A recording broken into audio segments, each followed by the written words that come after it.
Welcome back to another edition of the Disney Dish podcast with Jim Hill. It's me, Len Testa.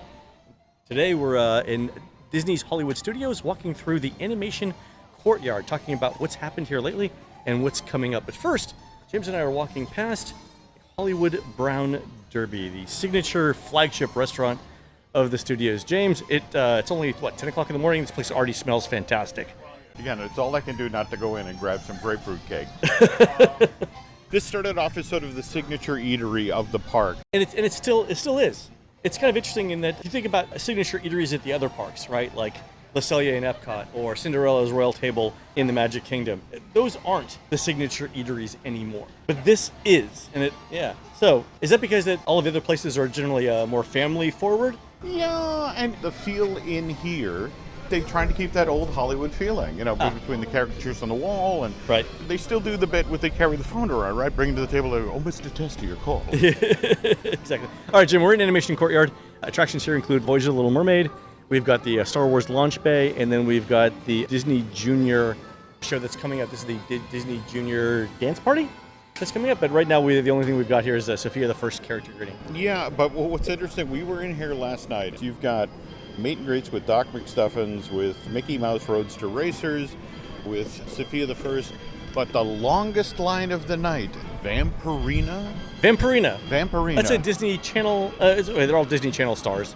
Oh, you're right. It's we're walking past this. The come meet Vampirina signage is front and center. Yep. Wow. And there are people rope dropping it. Yeah, that's wow. What's bizarre. But Vampirina actually came out of Disney Publishing. It was kind of a closed loop. They brought those publishing, develop it. Disney Junior grabbed it. It's created a hit show, which is now in the parks. You have this most unlikely Disney star, this purple-skinned girl with ponytail shaped like bats, but people love her. But there's people rope dropping it, and there's no line for any other character greeting. Yeah. In fact, there's no line for anything else in Animation Courtyard except for the Vampirina. Jim, let's walk through Star Wars launch bay, and let's talk about what was Disney's objective here 2 years ago when this opened, and what is its objective when Galaxy's Edge opened. So 2 years ago, I think it's safe to say this was opened because they needed things for people to do.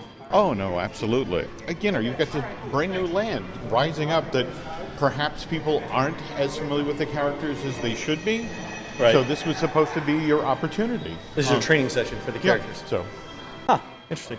And would you say that that this has fulfilled what Disney wanted out of the Star Wars launch bay? Did it do what it was supposed to? For a placeholder, it was great.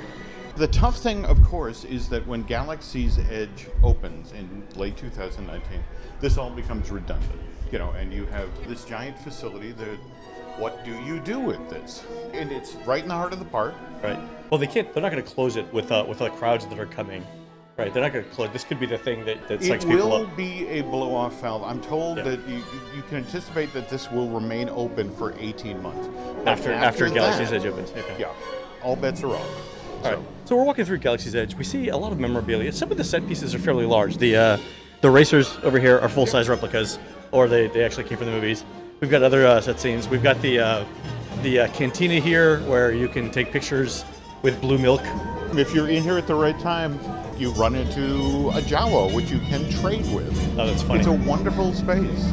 A taste of what's to come. But speaking of a taste of what's to come, we're passing a family who is decked out entirely in Star Wars gear, walking through the launch bay.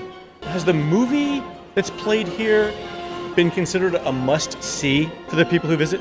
When this opened, The Force Awakens had just hit in theaters, and with the new version of Star Tours, that's the one where they've incorporated scenes from The Last Jedi. In fact, you could experience bits of The Last Jedi before the movie actually arrived in theaters. Oh, you can see previews of it. And so is it considered generally a success? Overall, yes. If you think about the fact that people get the opportunity to get their photo taken with Chewbacca or Darth Vader or Kylo Ren, Disney was very excited that this gets the response that it gets. It bodes well for what's going to happen when the full-blown Black Spire Outpost opens. Yep. Your challenge is what happens that 18 months afterwards. Right. It's a 1-2 punch for the studio. Right. It's Star Wars is basically going to get people here, but what the hope will keep them here is to build on Toy Story Land and add at least one more Pixar IP. All right. Speaking of IP, I want to talk about this display case of Stormtrooper helmets that we're looking at here. It's a case of 4 Stormtrooper helmets, going from Phasma's helmet to the AT-AT driver to the Stormtrooper to the Clone Trooper helmets. I'm looking at this case, Jim, and I'm thinking to myself, this is a retail opportunity. And as we walk out through the stores, Len, your instinct will be proven correct. Oh, and there's more helmets over there. There's a Jedi helmet. Can you buy the helmets? You can buy pretty much anything here, Len, and Really? boy, that's just getting started. How do we exit? Through the gift shop. Oh, Just thanks. down that way Exit back. through the gift shop. Okay, thanks. We're walking through the gift shop right now, and I want to see if you can actually buy the helmets. Let's see. Resistance Look at that, pilot Len. helmets. A display featuring a helmet you can buy.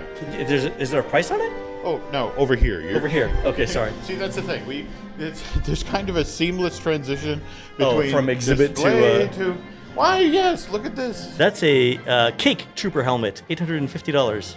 Well, But let's see if we can buy an actual helmet. Because if we can't, then I need to record here where Disney should send my royalty checks. There are probably more people in line here than for some of the character ratings. Yep. Oh, James, I don't see helmets for sale. we'll run into this exact same thing over at Tatooine Traders. It's currently closed right now, but okay. Well, I was in there just Oh, so it's open then. last night, but same thing. Clearly, they pulled a bunch of shelves out, getting ready for a new retail program. Right.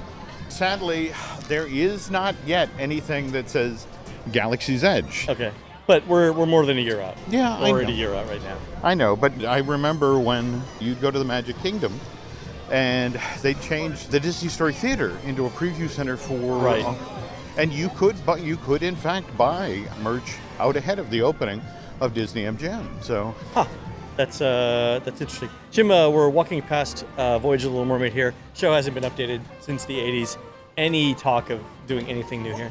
Alice was in here a day or so ago. I was startled by the reaction this got from the audience. I mean, yeah, it's all 1980s 80 technology. effect. In fact, she was talking about how when they do the laser effect when you go under the sea, all she could think of is like, wow, Pink Floyd. It's like lasers. Yeah, lasers. We need a planetarium here and some Pink Floyd. That's exactly the joke, right? But a full audience of little kids who loved it. Really?